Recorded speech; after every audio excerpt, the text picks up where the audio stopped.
हाय gamers, मैं हूं आई जी। आप देख रहे हैं इंडिया चैनल, जहां हम बात करते हैं गेम्स गेम पीसीज की। तो आपको इंटरेस्ट है गेम्स गेम पीसीज में, चैनल को सब्सक्राइब करें। और आज मेरे पास है एमएसआई की तरफ से आने वाला Nvidia GeForce RTX 3080 gaming X trio. बेहतरीन कार्ड है, RGB के साथ आता है। लेकिन इसे अनबॉक्स करने से पहले मैं आपको बताऊं कि हम आज चलाएंगे साइबरपंक 2077। उसमें हम देखेंगे क्या ग्राफिकल एडवांसमेंट हुए हैं। नया गेम है, नई टेक्नोलॉजी उसके अंदर इंप्लीमेंट होके आई है।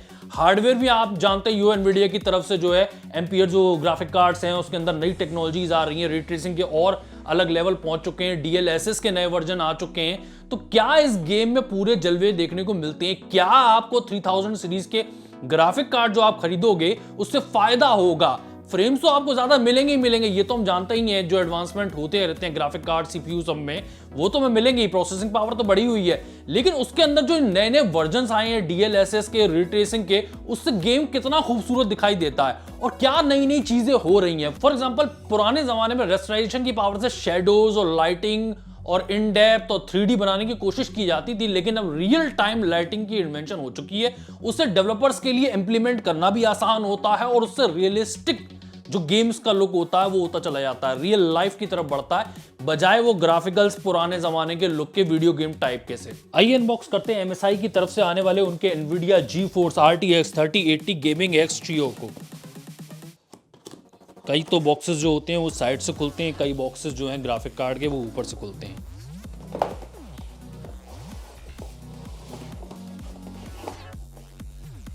बॉक्स को मैं हटा लूं। ये रिव्यूअर्स गाइड मिलती है, ये बॉक्स कई बार खुल चुका है, ये मेरे पास अब आया है। और साथ में आपको मिलता है ये MSI की तरफ से कुछ, या तो रिव्यूअर वो होगा मैनुअल होता है, या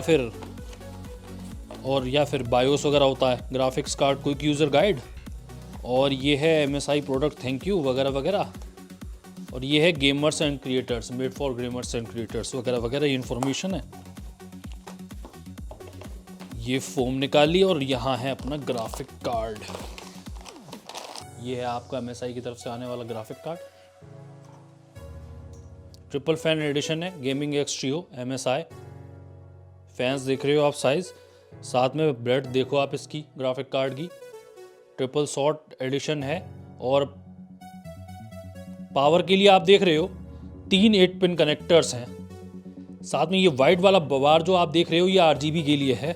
साथ में मैं आपको दिखाता हूँ कि इसमें क्या क्या आउटपुट के लिए है। एक HDMI है, 3 डिस्प्ले पोर्ट्स हैं, that's it. MSI GeForce RTX 3080 gaming X trio 10G graphic card जो है वो ट्राइफोर्जर 2 थर्मल डिजाइन के साथ आता है, जो कि बहुत मशहूर है। ट्राइफोर्जर 2 थर्मल डिजाइन में आपको टोरेक्स फैन 4.0 मिलते हैं जो हवा पहुंचाते हैं। ट्राइफोर्जर 2 कूलिंग सिस्टम में कोर पाइप्स मिलते हैं, एयर फ्लो कंट्रोल मिलता है जिसमें डिफ्लेक्टर्स मिलते हैं जो पूरे सरफेस एरिया पे हवा फैलाते हैं। और आपको मिलते हैं पंखों में वेव कट 2.0, जिसकी वजह से पंखे तेज चलने पे भी ज्यादा आवाज नहीं करते। और हर ग्राफिक कार्ड में कोई ना कोई टेक्नोलॉजी होती है जिसमें वो बताते हैं कि जब आपका ग्राफिक कार्ड ज्यादा लोड नहीं ले रहा होगा, गर्म नहीं होगा, तो फैंस कंप्लीटली स्टॉप हो जाते हैं। MSI में इसे जीरो फोर्जर कहा जाता है। MSI के फैंस डबल बॉल बेयरिंग्स के साथ आते हैं। सालों साल तक गेम में जब आपके पंखे घूमेंगे तो ये बॉल बेयरिंग्स कभी नहीं घिसेंगे और ना आवाज करेंगे। इस ग्राफिक कार्ड के कस्टम PCB पे आपको फ्यूजेस भी मिलते हैं जो इलेक्ट्रिकल डैमेजेस से आपके ग्राफिक कार्ड को खराब होने से बचाते हैं। ये कार्ड काफी मजबूत मटेरियल से बना हुआ है जिससे कि बिल्कुल भी स्लैग नहीं होता, बैंड नहीं होता।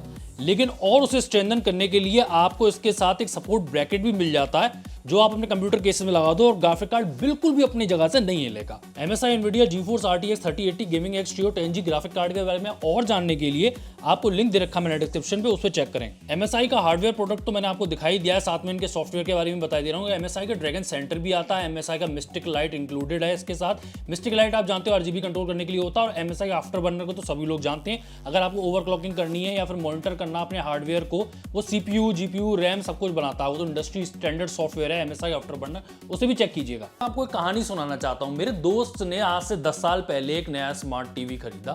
तब स्मार्ट टीवी इतने सस्ते नहीं हुआ करते थे, उन्हें खरीदना बहुत बड़ी बात हुआ करती थी। लेकिन जब हमने उसमें मूवी चलाई मैन इन ब्लैक, तो हमें कुछ अजीब सा लगा।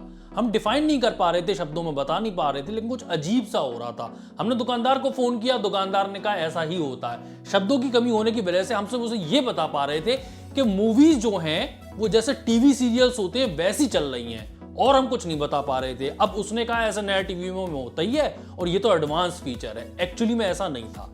अब ये कैमरोज के साथ और वीडियो एडिटिंग करते करते और ये कंप्यूटर्स के साथ काम करते करते मुझे आइडिया आ गया है फ्रेम रेट्स का, कि फ्रेम रेट से कितना अंतर पड़ता है। मूवी जो है वो 24 FPS पे शूट होती हैं, उन्हें उसी पे देखना चाहिए, तभी मजा आता है। वो एक YouTube वीडियो नहीं है जो 30 FPS या 60 FPS पे देखने में आपको अच्छे लगेंगी। अगर आप वही मूवी चला लेते हो 30 या 60 FPS पे तो वो आपको मजा नहीं आएगा। और आजकल के मॉडर्न टीवीज में डिफॉल्ट ये सेटिंग ऑन होके आती है, सबसे बड़ी प्रॉब्लम है ये। इसी तरह से वीडियो गेम में भी होता है, कई बार आप नहीं बता पाते हो कि क्यों ये मुझे जो है रियलिस्टिक सा क्यों नहीं लग रहा है, ग्राफिक्स में इतना मजा क्यों नहीं आ रहा वीडियो गेम में, लेकिन आपका दिमाग कह रहा होता है कि कुछ गड़बड़ है। दिमाग को आदत है रियलिस्टिक थिंग्स की, उसे चाहिए होती है lights, shadow, reflection, 3D, in depth, तब उसको समझ में आता है। अब मॉनिटर आप जानते हो कि 2D होता है, इस पे हमें 3D ऑब्जेक्ट्स को दिखाना है, तो वो हम कैसे दिखाएंगे? हमें 2D स्क्रीन पे 3D दिखाने के लिए शैडोज, लाइट्स और रिफ्लेक्शन का यूज करना पड़ेगा, तब जाके आपको थिंग्स ऐसा लगता है रियलिस्टिक हैं, तब आपके दिमाग को भी लगता है कि सब कुछ सही चल रहा है। रियल टाइम रे ट्रेसिंग जो है वो रियलिस्टिक ग्राफिक्स को दिखाने के लिए बनी हुई है।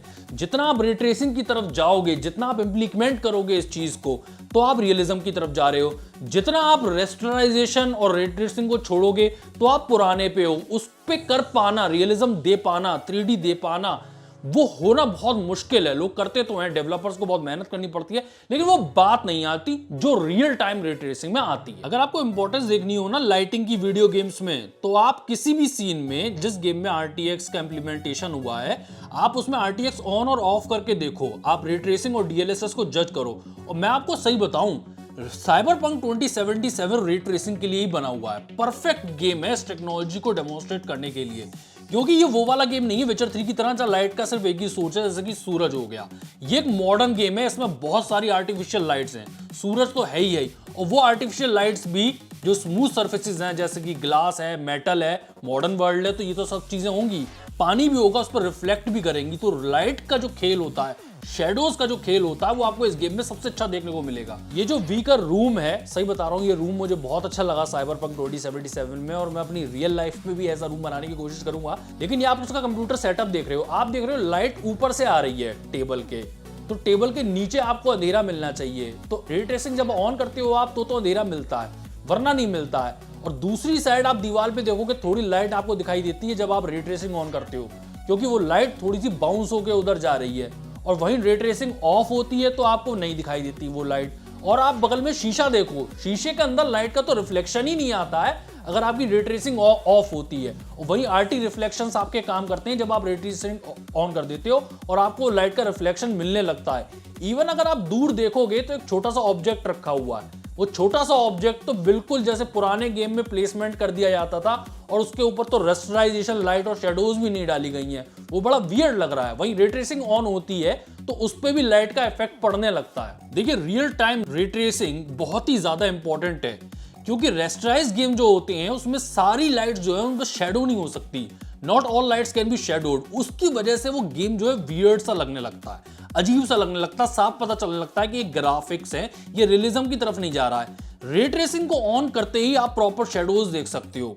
रूम जो है उसके अंदर भी लाइट पूरी फिल हो जाती है, और इसमें डेवलपर को भी कुछ खास नहीं करना पड़ा। ये इंप्लीमेंट करना डेवलपर के लिए भी बहुत ज्यादा आसान है। उसको रेस्टराइज लाइट को इंप्लीमेंट करने में बहुत मुश्किल होती है। और रेस्टराइज लाइट भी जो है ना, वो बहुत सारी अगर आप करोगे, जैसे साइबरपंक गेम है, तो वो भी प्रोसेसिंग बहुत ज्यादा लेती है, और वो कभी उतनी अच्छी नहीं लगेगी जितनी रे ट्रेसिंग अच्छी लगेगी। दूसरा, मैं आपको एक बात बताऊं, ये जो हम बातें कर रहे थे आर्टिफिशियल लाइट्स के बारे में आप कर रहे थे, जो नियॉन लाइट्स वगैरह होती है, इवन सन की भी जो लाइट है, जो नेचुरल लाइट है, वो भी कैसे बिहेवियर करती हो, उससे भी बहुत फायदा हो सकता है अगर आप रे ट्रेसिंग इंप्लीमेंट करते हो। जो रे ट्रेसिंग में आपसे बात कर रहा हूं ना, उसमें आप डायरेक्शंस दे सकते हो लाइट को और शेडोज को। जिधर से लाइट आ रही है उसके अपोजिट में शेडोज होंगी।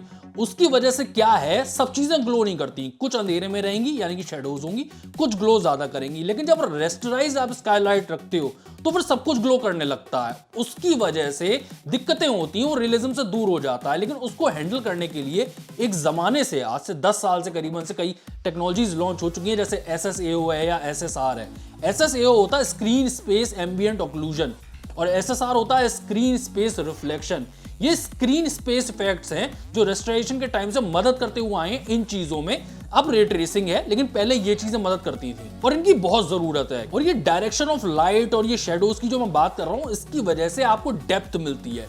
डेप्थ की वजह से ऑब्जेक्ट 3D नजर आता है, उससे वो मोर रियलिस्टिक लगता है। और साइबरपंक 2077 जब मैं आपको बता ही रहा हूँ कि मॉडर्न वर्ल्ड है, मॉडर्न वर्ल्ड में शाइनी थिंग्स होती हैं, मेटल, मिरर, ग्लासेस और पानी तो हमेशा होता ही है, इन पर रिफ्लेक्शंस भी होते हैं।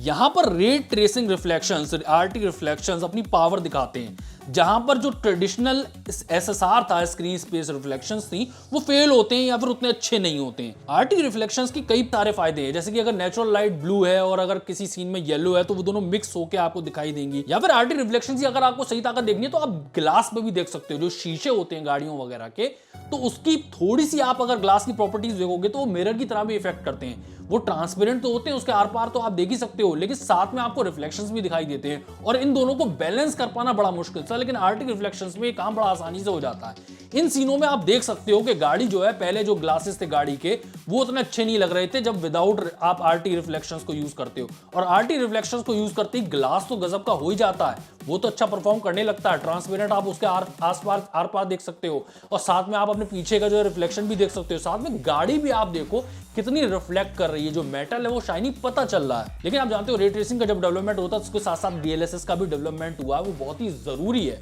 वो जरूरी इसलिए है कि जो इतना हैवी जो इंपैक्ट पड़ रहा है, आर्टिफिशियल इंटेलिजेंस को यूज करके आप थोड़ा फ्रेम रेट बढ़ा सकते हो, तो डीएलएसएस को इंप्लीमेंट कर देना चाहिए। अगर आप रे ट्रेसिंग इंप्लीमेंट करते हो तो कई बार होता है कि एफपीएस थोड़े कम मिल रहे होते, थोड़े प्लेएबल नहीं होते। अगर आपको वो इंक्रीज करना है तो आप डीएलएसएस ऑन करो, आप अपने हिसाब से इंप्लीमेंट कर सकते हो, आप उसकी क्वालिटी डिसाइड कर सकते हो कितना डीएलएसएस करना चाहते हो आप। थोड़ा सा कभी कभी तो क्वालिटी अच्छी हो जाती है डीएलएसएस से, कभी कभी थोड़ी गिर जाती है, लेकिन मैं तो इंप्लीमेंट करने को कहूंगा जैसे कि आपको प्लेबल 60 एफपीएस मिल जाए। और ये डिसीजन आपके ऊपर है कि आप 2K रेजोल्यूशन पे खेलना चाहते हो या 1080p रेजोल्यूशन पे खेलना चाहते हो। अगर आप 1080p रेजोल्यूशन पे कर लेते हो तो आप रे ट्रेसिंग ज्यादा ऑन कर पाओगे, आपके सीन ज्यादा खूबसूरत लगेंगे और डीएलएसएस आपकी मदद के लिए है ही है। सिंपल शब्दों में मैं तो ये कहूं कि रे ट्रेसिंग 3000 सीरीज आप ग्राफिक कार्ड ले रहे हो, बड़े ग्राफिक कार्ड ले रहे हो या मीडियम सीरीज के ग्राफिक कार्ड ले रहे हो, तो आपके गेम को और ज्यादा खूबसूरत बनाएंगे। बिना इसके अब मॉडर्न गेम्स कई जगहों पे वो पुराने गेम्स की तरह लगने लगते हैं। दूसरा एंड में मैं आपको ये दिखाऊं, ये सीन दिखाऊं मैं आपको, ऊपर से आप देखो येलो लाइट आ रही है। अगर आप रे ट्रेसिंग ऑफ करते हो तो कई जगह पे होती है, डेवलपर्स इतना सारा काम नहीं कर सकते हैं कि बहुत ज्यादा रेस्टराइजेशन ढंग से इंप्लीमेंट कर पाए। ढंग से करें तो उसमें भी हो जाता है, लेकिन हर जगह नहीं कर सकते हैं। तो आप यहां देखो कि रे ट्रेसिंग ऑफ होती है तो नीचे शेडोज नहीं बन रही है, लेकिन फिर भी बेंच ग्लो कर रही है। ये बड़ा आर्टिफिशियल लगता है, दिमाग को ये कैलकुलेट कर पाना मुश्किल हो जाता है, वो दिमाग को ये वियर्ड लगने लगता है। और मैं अगर आपसे पूछूं कि आप बताओ कि क्यों वियर्ड लग रहा है, तो आप बता नहीं पाओगे। आप कहोगे हाँ ये ऐसा कुछ ग्राफिक्स टाइप का लग रहा है, और हमें चाहिए अपना वीडियो गेम जो रियलिस्टिक सा लगता हो। रे ट्रेसिंग ऑन करते ही ये येलो लाइट जो ऊपर से आ रही है नीचे शेडो कास्ट करने लगेगी। और आप ये देखो जो कैरेक्टर भी थी वो रे ट्रेसिंग जब ऑफ थी तो उसके बाल ग्लो नहीं कर रहे हैं, जबकि ऊपर से जो लाइट आ रही है, और जैसे ही रे ट्रेसिंग ऑन हो गई तो ऊपर की जो येलो लाइट है उसके बालों को भी ग्लो कर रही है। तो ये आपको इफेक्ट जो है देखने को मिलते हैं, रियलिस्टिक की तरफ ले जाते हैं जब आप रे ट्रेसिंग ऑन कर लेते हो। क्या आपको ये वीडियो पसंद आया? अगर आप चाहोगे तो फ्यूचर में मैं ये लो ग्राफिक्स और हाई ग्राफिक्स के बीच में गेम्स में अंतर कर सकता हूं। एक ग्राफिक कार्ड चूज करेंगे, उस पर चला के देखेंगे कि कैसा लगता है लो ग्राफिक्स पे और कैसा लगता है हाई फाई रे ट्रेसिंग वाले ग्राफिक्स पे। अगर आप कहोगे तो बताएंगे। और आप गेम भी सजेस्ट करो, कमेंट्स में सजेस्ट करो कि कौन सा गेम देखना चाहिए। कोई मॉडर्न गेम हो जिसके अंदर आप देखना चाहते हो कि ग्राफिक्स की सेटिंग से खूबसूरती पे कितना इफेक्ट पड़ता है, क्योंकि नया जो आप ग्राफिक कार्ड ले रहे हो उसको आप किस तरह से चलाओ। पहले तो बजट पे डिपेंड करता है कि ग्राफिक कार्ड आप कौन सा लोगे, लेकिन आपने ले भी लिया है तो आपके ऊपर है कि आप उसके अंदर फ्रेम रेट ज्यादा चाहते हो या फिर आप चाहते हो कि कम फ्रेम रेट लें लेकिन वो खूबसूरत दिखे। तो डीएलएसएस भी कितना ऑन करना चाहिए, कितना ऑन नहीं करना चाहिए। किसी गेम में डीएलएसएस इंप्लीमेंट नहीं होता है, कईयों में रे ट्रेसिंग के बहुत ज्यादा यूजेस नहीं होते हैं, कईयों में ज्यादा यूजेस होते हैं। वीडियो चलाओ तो लाइक करें, चैनल पर पहली बार सब्सक्राइब करें। मैं हूं आईजी, आप देख रहे हैं कमेंट चैनल। मिलता हूं वीडियो में, तो तक गुड बाय, टाटा।